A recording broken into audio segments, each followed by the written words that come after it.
गाल चटकल छनी केस पकल छनी पैरों में फाटल बेमा गे माई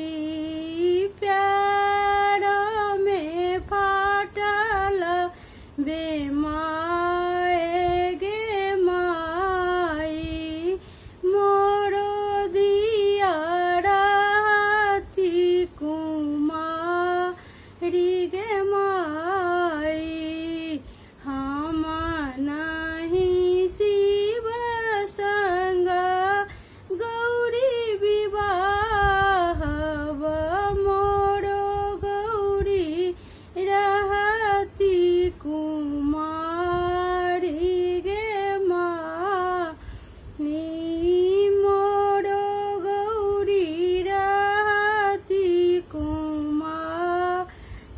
गे माई गौरी लय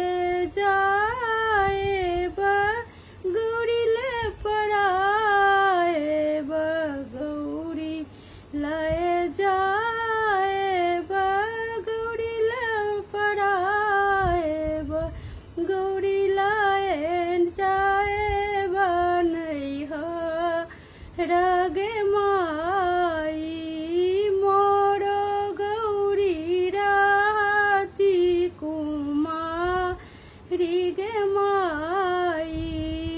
भनहि विद्यापति सुनु